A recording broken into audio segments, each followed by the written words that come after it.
Ayun guys, nag-i-stocking na tayo ng 500 pieces na hito sa ating concrete tanks na ang stocking density natin ay 500 pieces sa 1 by 1 na tangke natin. Tapos yan guys, yung ginagawa ko dyan ay kinakount ko yung hito fingerlings natin na ang sizes niya ay 3 inches. Gamit ko yung counter. Ang tawag dyan guys ay counter. Yung pinipindot ko para malaman natin yung actual na bilang ng ating hito.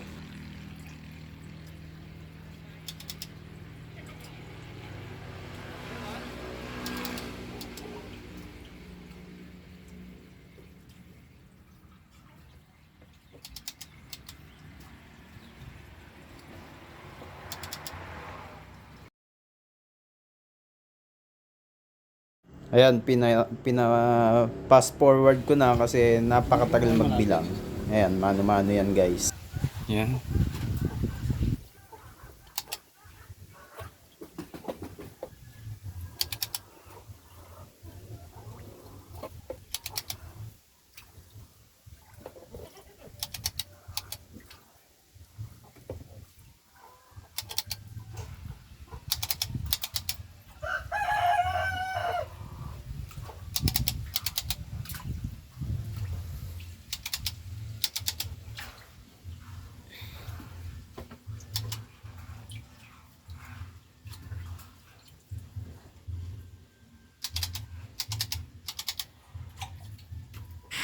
Yan guys, pag after namin mag-stocking dyan, hindi muna namin pinakain yung mga hito natin kasi malaki yung posibilidad na mamatay siya dahil stress siya. Kinabukasan kami nagpakain para sure na hindi na siya ganun ka-stress.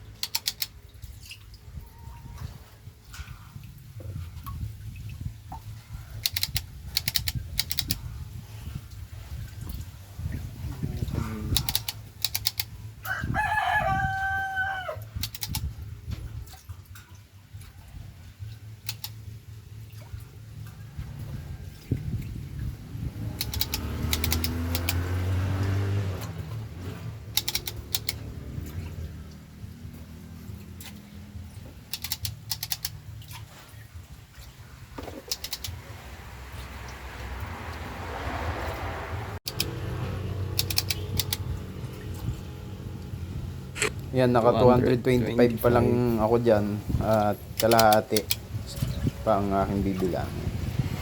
Dahil napakatagal talaga minano-mano ko yan para malaman ko kung 500 pieces nga yung binigay sa akin at dapat may allowance siya kahit mga 100 pieces mortality allowance.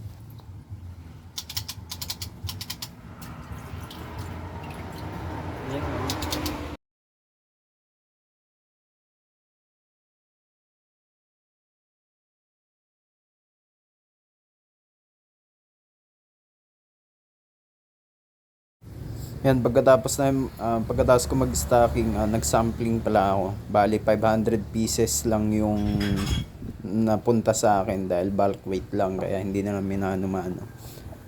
Kumuha lang ako ng 5%, mga 50 peraso para i-sampling. Ang pagsasampling pala, titimbangin natin individual yan para makuha natin yung individual weight niya. Ayan, medyo nahihirapan ako dyan kasi mahangin. Tapos, malikot pa yung hito. Kaya kumuha ako dyan ng crates para hindi humangin.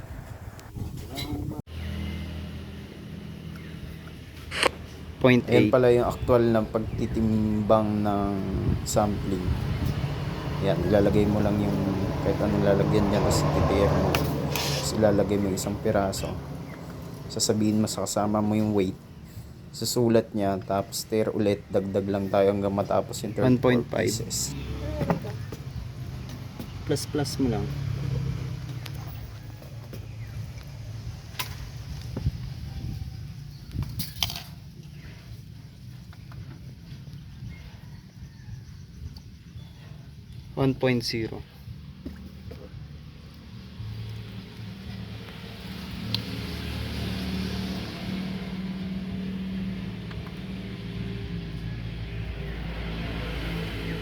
0.9.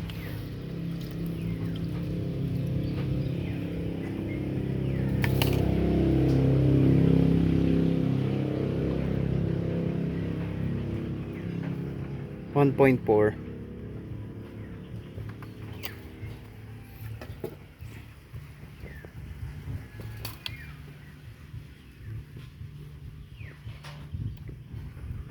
0.7.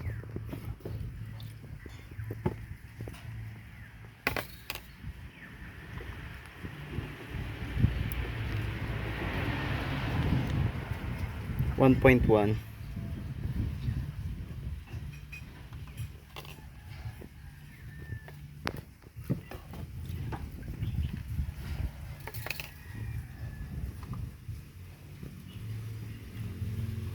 1.4.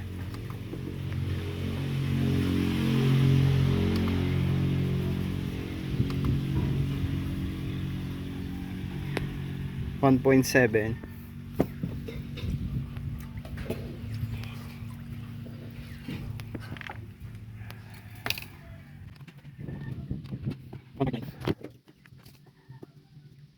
1.4. 0.9. 1.5. 1.3. And guys, tapos na yung stocking natin. Ayan yung mga hito natin. Natapos na rin natin yung sampling. Nakasampling tayo ng 34 pieces. Ito yung individual weight nya sa ginawa natin kanina. Pinag plus plus lang natin lahat to. Meron tayo na sampling na 34 pieces. Pinag plus natin lahat to. Tapos ang kinalabasan ay 43.5. Para makuha yung average, i-divide lang natin sa total number of fish na sinampling natin, 34 pieces. Kaya ang kinalabasan ay 1.3. Yun yung average body weight natin before stocking. Ayan. Ayan, magsasampling tayo after 1 month para makita natin kung gaano yung nilalaki niya after 1 month. Makompute rin natin yung feeding natin per month. Saka gaano ba yung nilalaki niya sa daily body weight niya.